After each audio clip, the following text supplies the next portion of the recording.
Hi, my name is John Kinney. I am a 63-year-old retired florist from Dallas, Texas. My earliest memory is of being a toddler, sitting on the floor watching my aunt and my mother's chat amongst themselves with drinking a Coke, long fingernails, smoking cigarettes. That's my first memory. As far back as I know, my family comes from Spain, France, on my mom's side. On my dad's side, my family comes from Italy and Mexico.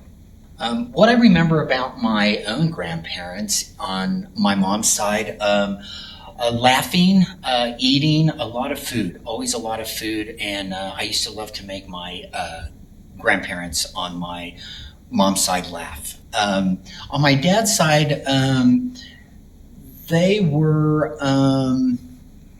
they were a little bit more family oriented. A lot of family coming and going often. About my parents, I remember a lot of fighting, bickering, alcohol abuse. It was not very much fun growing up in my family, in my immediate family. You know, I got to tell you that I'm not very close to my siblings. My big sister ran away when she was 16 because of the abuse. My two kid brothers are great. They love me. They think I hung the moon. But we're not very close. They're in Dallas. I'm here in Colorado. I mean, we call each other maybe about, 3 or 4 times a week. So we have fun, and we get on conference calls, me and my two kid brothers. I was really close to my aunt Anita. All my aunts, including and my mom, were beauty queens in high school. And I remember my aunt Anita. She was just so stunningly beautiful, and her and I bonded closer than even my mom and I. And so my aunt Anita was really my best friend, my confidant. She was just all around great. I love her and I miss her very much. She died in September, and so that was kind of rough. Memories of myself that I have are very blurry from when I was growing up. My life really didn't begin until I graduated from high school. My parents told me I could either travel or go to college. My aunt in California suggested that I move to California and go to college and live with her. So I did that. I was not a very good student in high school. My dad wasn't a very good student either. So I was failing miserably. And so I called my dad and I said, I'm failing miserably. Is the offer to travel still available? He said he would talk to Mom and he'd get back to me. He called me back within an hour and he said, okay, that's fine. You can travel. Where do you want to go? And I gave him where I wanted to go. And I dropped out of college and never looked back.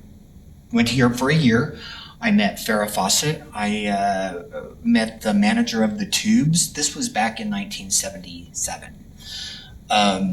Let's see. Had a blast. I stayed there for a year and had a freaking blast.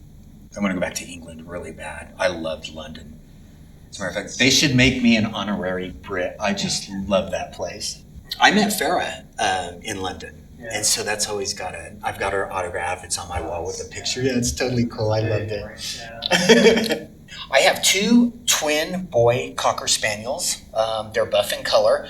They're 7 years old and they are a hoot. I mean, they're out of this world. These two kids. They're my kids. They're okay. They're great. They're a handful. They're twin brothers. They're great. And so I spend most of my free time with them. I do like to play basketball, and I cook for my partner. I drink a bit too. Well, my favorite achievement would be surviving the AIDS epidemic and surviving the boating accident are my greatest achievements, and we'll get to that in a minute. Okay, my greatest challenge would be coming back from the boating accident. So check it out. In 1981, I was working for my uncle at a boating firm in California. It was Memorial Weekend, and we were going to go to the San Joaquin River Delta, which is where the runoff from the Sierras goes into the Pacific Ocean. Well, this was a 30-foot offshore race boat, and it was the first rig and run Memorial Weekend. We got up on Sunday morning, launched the boat. We went to a place called Tiki Lagoon and had a champagne brunch. And as we were going back to the cabin to get, the skis, everything together to spend the day, the ice chest, and everything to spend the day outdoors, we were going really fast, and we went into a turn, and when we were going into the turn, the steering locked. We hit a 50-foot levee. When we hit the levee was full of loose gravel. So the boat naturally just flew into the air 50 feet and then tumbled 100 more feet. I was the last person tossed from the boat, and this boat was so powerful it had twin outdrives. When I was thrown from the boat, I landed on the ground. The boat, one of the outdrives landed on my leg and broke my leg. I fell back from the pain on the other outdrive, and that propeller was still spinning. It went through my rib cage and took my left lung. It continued going and took 2/3 of my stomach, my spleen, my gallbladder, and my esophagus is all jacked up. It's held together by a piece of mesh to allow food to go down, like your esophagus opens and closes like a muscle to allow food to go down, but not to come back up. Well, mine has to stay stationary, open to allow food to go down, so I have a lot of issues with acid reflux. Nonetheless, I had a helicopter came out to pick me up. We landed in a field of asparagus. There was a bunch of Mexican migrant workers working on the field. Well, they saw the boat come over and they were running over, and they had like 10 Mexican men standing up against the 30-foot offshore race boat, lifted it off of me. They pulled me out. I had a sucking chest wound. So they held a piece of down jacket or something on me until a helicopter came and moved me onto the helicopter. I died in the helicopter going up and was brought back on the operating table. I had 11 surgeons that worked on me for 10 hours. I was in ICU for 2 months, but I bounced back. So that would be the answer to your question. That was quite a challenge coming back from that. I do have a significant other. I was in a 27-year relationship with an over-the-road truck driver who was only home 2 days out of the month. When I became retired, I asked my partner if he could please get a local job because I was retired and didn't want to be alone anymore. It was okay when he was working that much and I was working. But once I retired, I asked him, to stay home. He did not. And so I chose to leave the relationship 2 years ago. In that 2 years, I have become attached to a 27-year-old gentleman that we met on Facebook, kind of weird. And actually, we're making a go of it and it's working. So I'm very happy, very pleased with my life.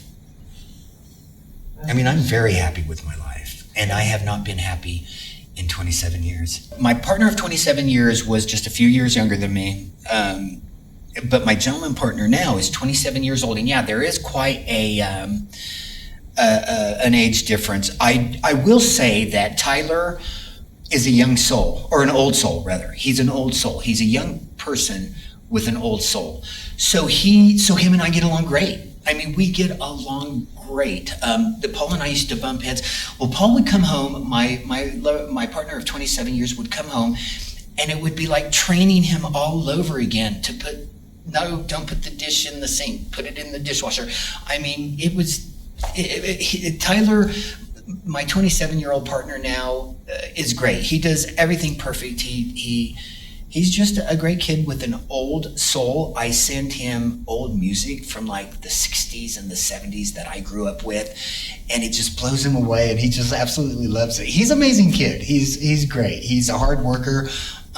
He's over 6 feet tall. He's got blonde hair and blue eyes. And again, we get along in ways I never thought I could get along with a person that age. We just get along. We make each other laugh. He's just a hoot. I love him to death. Quite a departure from where I was for 27 years. That's also your compatibility. Yeah.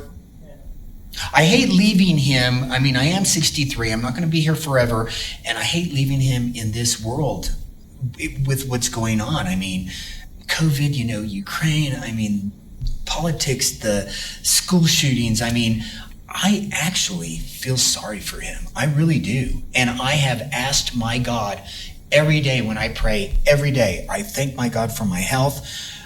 And I ask my Lord every day, just keep me here long enough for the twins. Because I don't want to leave them behind, wondering what happened to their dad. Because I've had them since they were 8 weeks old. And they're 7 years old this summer. So I ask God every day if he'll just let me stay long enough to take care of my dogs until they pass. Lots of time. I hope so. With the one lung and stuff, they're saying that I will die. Oh, I do want to say that in the boating accident, this was in the San Francisco Bay Area in 1981 before the blood was checked. I had 9 blood transfusions. And so I could have been infected with HIV as early as 1981 from the 9 blood transfusions, but I did not test and find out since 1986. So I am a long-term survivor. So I'm here for a reason. I've outlived the epidemic. I've outlived the boating accident, and my doctors tell me that I will not die from complications to AIDS, that I will die from complications from the boating accident.